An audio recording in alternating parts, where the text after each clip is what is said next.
यही बात अगर सिवाहिनी की जनता ने किया होता जाति की, तो आज तो सिवाहिनी का विकास नहीं हुआ होता। और आप भी तो बैलगाड़ी पर ही आई थी ससुराल पहली बार। हाँ। वर्ड यूट्यूब में मैंने देखा था जी, मतलब पहले तो फंस गया कीचड़ में, फिर बैलगाड़ी में बैठे, बैलगाड़ी में फंस गया।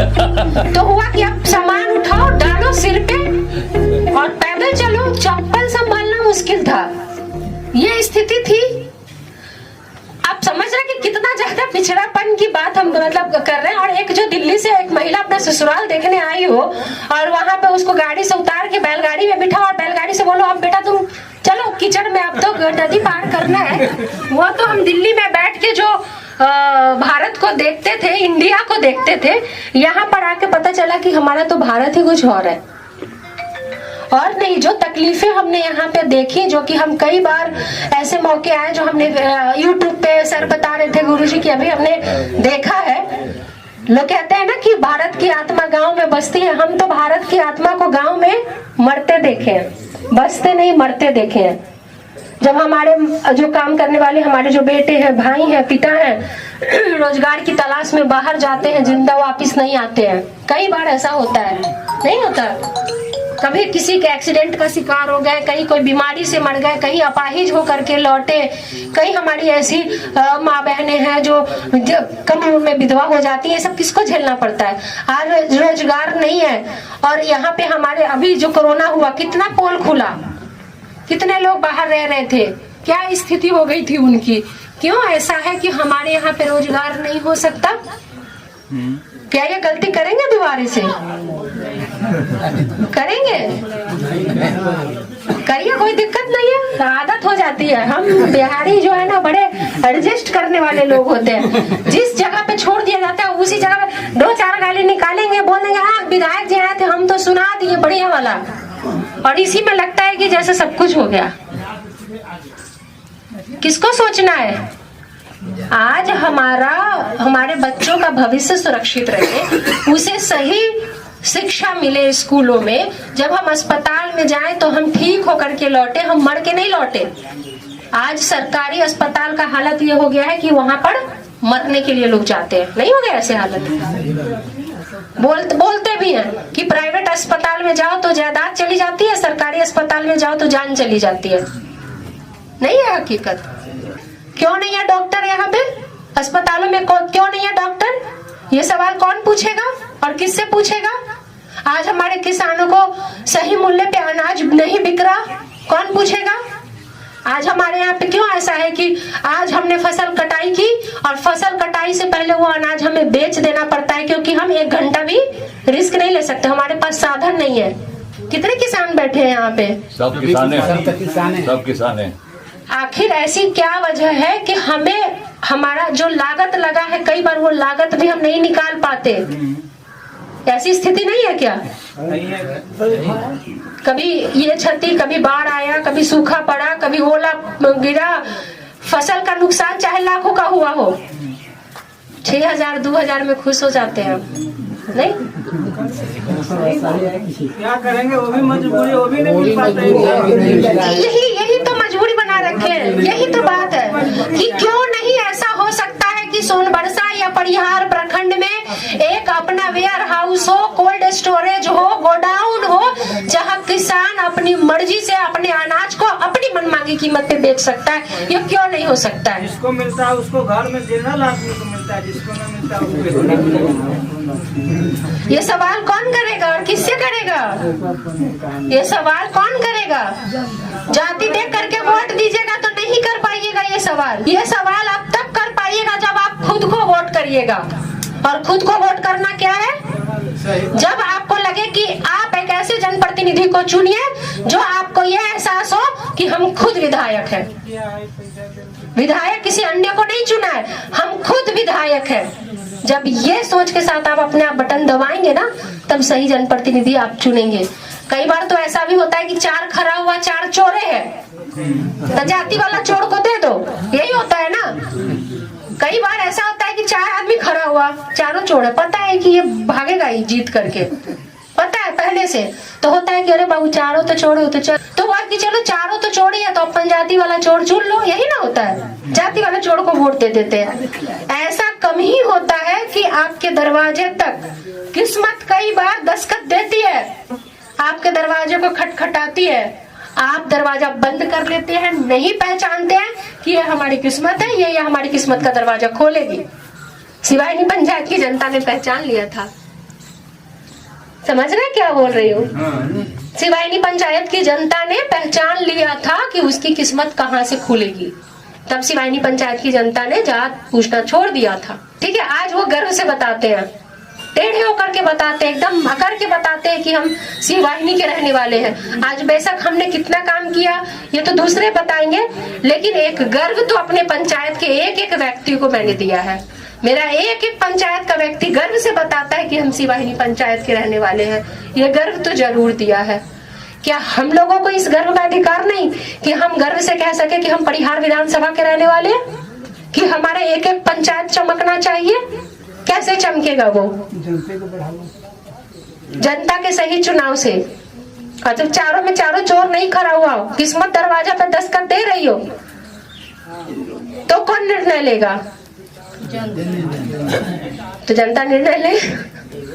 सोचे जनता। तो आज जो पंचायत बिल्कुल जिसका नाम निशान नहीं था, ढूंढने पे पता नहीं चलता था कि सिवाहिनी पंचायत कहाँ पे है, आज उसकी पहचान पूरे देश भर में है? उसका श्रेय किसको जाता है?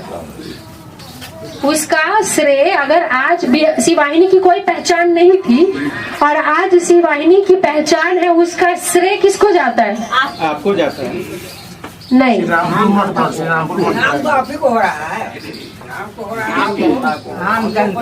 सिवाहिनी का वो उसका श्रेय जाता है वहाँ की जनता को। उन जनता को जाता है जिन्होंने ये नहीं देखा कि 14,000 की आबादी में मात्र 40 वोटर जो हैं वो इनकी जाति के हैं। आबादी कितनी? 14,000। मेरी जाति का वोट कितना? 40। सबसे पहले जनता ने क्या किया? वहां की उस चीज को कुचलने का काम किया जो किसी के दिमाग को कुचल देता है। जातीयता इस तरह से हावी है आज हमारे समाज के ऊपर कि पूरे साल 5 सालों तक हम रोते हैं कि हमारे पास चलने को सड़क नहीं है, अस्पताल में किसी तरह की व्यवस्था नहीं है, हमारा बच्चा स्कूल में जाता तो है लेकिन शिक्षा सही लेकर के नहीं लौटता क्योंकि पढ़ाने वाले नहीं है। लेकिन आज सिवाहिनी क्या क्यों हिम्मत नहीं होती है ब्लॉक में जाए? आप वहाँ पर टाइट है, नहीं लेते हैं और न लेने देंगे। वहाँ पर जाते हैं कि सिवाहिनी पंचायत न खाएंगे न खाने देंगे। हमने बोला था पंचायत में पहुँच के कि जो जितने भी दलाल तरह के लोग हैं वो या तो अपना प्रोफेशन बदल ले, जो दलाल जो बड़े पड़े वो अपना रवैया सुधारे, या तो सुधर जाए और जो या तो अपना काम बदल ले। हाँ, तो कई लोग ऐसा हुआ भी दुकान खोल करके चले गए, अच्छा कर रहे हैं। ठीक है, तो ये चीज होना चाहिए ना। हम लोग क्या है, चूंकि अब हम लोग पहले ही सीढ़ी पे अटके हुए हैं, सड़कें ही नहीं है। सड़क के ऊपर बहुत सारी चीजें हैं जो विकास में गिनती होती है। हमारा शिक्षा नहीं है, किस विकास की बात करें? हॉस्पिटल में इलाज नहीं है, किस विकास की बात करें? रोजगार नहीं है, किस विकास की बात करें? हम तो रोड में ही उलझे हुए, रोड ही पूरा नहीं करवा पाए विधायक जी, MP साहब। नहीं, मतलब पहले ही में इतना उलझा दिया कि इंसान सीढ़ी क्या चढ़ेगा। एक आदमी अगर 20 आदमी को तैयार करे, रितु जायसवाल अकेले ये भ्रष्टाचार को खत्म करने की लड़ाई नहीं लड़ सकती है। लेकिन आप सब ये मान ले कि मैं रितु जायसवाल हूँ, मैं रितु जायसवाल हूँ, मैं रितु जायसवाल हूँ, मैं रितु जायसवाल हूँ। हम विधायक हैं, हम विधायक बनेंगे, ठीक है। और हम अपने साथ अगर 20-20 लोगों को भी जोड़ पाते हैं, 10-10 लोगों को भी जोड़ पाते हैं, तो ये आवाज उठेगी या नहीं उठेगी? हमारे वोट से हम किसी गैर को पैदा करते हैं पार्टी के नाम पर, जाति के नाम पर, तो हम ऐसे व्यक्तित्व को पैदा करें जो हमारा अपना रुआ है। मैं अपना रुआ को पैदा क्यों नहीं करूं जिसका आवाज पटना विधानसभा में गूंजे, चाहे वो पक्ष में रहे चाहे प्रतिपक्ष में रहे, सरकार के पक्ष में या प्रतिपक्ष में, और वहाँ आवाज बुलंद करके, क्रांतिकारी आवाज बुलंद करके, और इस परिहार विधानसभा में नो कमीशन परिहार विधानसभा और विकास की गंगा बहे। मैं ऐसे औलाद को क्यों नहीं पैदा करूंगा? जो भी आएंगे सब हमारे अपने आएंगे, लेकिन चुनना वैसा है, चुनना उसको है जो कौन औलाद मेरा कमासूत है। क्योंकि जिस वाहिनी में आपने देखा कि कृष्णदेव प्रसाद जैसा तेली का बेटा भी 83 से नौकरी उन्होंने की, और संयोग ऐसा रहा कि ट्रांसफर क्रम में मुझे एक अच्छी जगह मिली पूसा यूनिवर्सिटी के पास, जहां मैं 9 साल बिताया। वो भी मेरे लिए बहुत भाग्यशाली जगह थी। और मैं 31 जनवरी 2016 को आज़ाद हुआ, यानी रिटायर हुआ। लेकिन दुख की बात है कि जिस रितु जी का नाम हर जगह फेसबुक जहां तहां हर व्यक्ति से सुनता रहा, लेकिन आज मेरे जीवन का सबसे सुनहरा दिन है कि आज हमारे गांव में, इस तपोभूमि में, इस मठ की जगह पर जो सत्य, धर्म और सच्चाई का है, और कहीं भी आप सभी देखते हैं कि सत्य की जीत होती है, क्योंकि सत्य हमेशा परेशान हो सकता है लेकिन पराजित नहीं हो सकता है। क्योंकि जिस महीने की ऋतु जायसवाल जी है तो उनको जितना अनुभव नहीं। आपकी घर की बहू जो है वो बहू नहीं है, वह शक्ति लेकर के आई है। शक्ति है, दुर्गा है, वह लक्ष्मी लेकर के आई है, जिसके पास आज कहीं से क्या होगा न होगा उसकी चिंता उनके पास है। वही नहीं, वह सरस्वती है जिनकी जिह्वा पर बैठी हुई है। आज दिल्ली से एक सिमाहिनी पंचायत में आने के बाद सिमाहिनी पंचायत के जनता की दर्द को अपना दर्द समझकर जिन्होंने आपने अवश्य सुना होगा, नहीं तो पता लगा लीजिए। लेकिन उस बेटी के दिल में अगर इस तरह की हौसला है कि अगर मैंने पंचायत को, एक पंचायत को सजा लिया, अपने घर को सजा लिया, तो यह कॉन्स्टिट्यूएंसी क्या है जो सोनबरसा और परिहार है, इन दोनों को ऐसा सजा दे ताकि इस दोनों पंचायत, दोनों एक कॉन्स्टिट्यूएंसी के वोटर भाई जो हैं कहीं बाहर जाने की जरूरत नहीं हो, और अपना मोबाइल से रितु जायसवाल को ही आप फोन कर दे। आप अपना वोट जो है अपने को देते हैं, रितु जायसवाल को देते हैं। वोट क्यों डालते हैं, नेता क्यों चुनते हैं? काम करने के लिए चुनते हैं।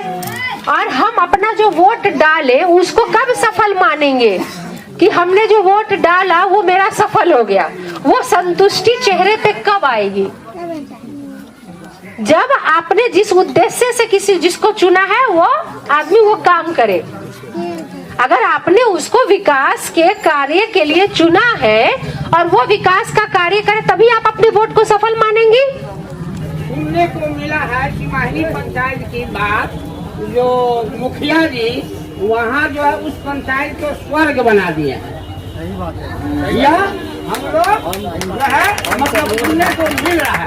इसलिए हम लोग चाह रहे हैं कि अगर मुखिया जी जो अभी कहे हैं कि एक बार जनता जो है भूल कर लिया कि जो है हम वोट दे, हमारा काम नहीं हुआ तो फिर दोबारा क्यों दे दिए? जब दोबारा दे दिए तो फिर आज तक आपके नरगा में गंगा बह रहा है, ये गली में फिरवा फर रहा है, ये क्यों? ऐसा क्यों बार आप लोग जनता जो है हमारे भूल कर रहे हैं?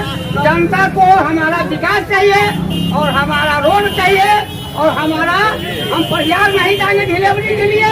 मैं नरगा में हॉस्पिटल कराना चाह रहा हूँ और नरगा में डिलीवरी कराना चाह रहा हूँ। ऐसा बोला मुझको नेता ऐसा चाहिए, हमको नेता ऐसा चाहिए जो हमारे समाज में सब कुछ हो। नरगा ऐसा बहुत चीज है। फिर दूसरा बार आप जो चुनाव में जो वोट दिए, तो मेरे पास देखना ये है कि मेरे पास ऑप्शन क्या है। ऑप्शन जो होता है, 4 ऑप्शन है, तो उसी में से किसी को हमको देना है। ये बात है, बस हम यही बात बोलना चाहेंगे। मतलब आप लोगों को ऑप्शन मिला ही नहीं? जी, बस जो ऑप्शन था उसी में से किसी को विकल्प जी ठीक है। मेरा जो अभी है जी एग्जाम जी अभी है, आप आइए।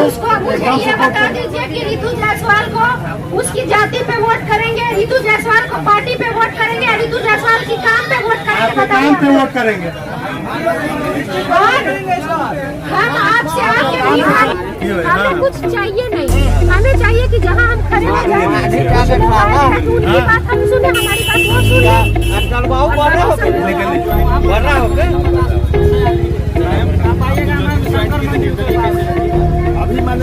जनता की आवाज है रितु जायसवाल।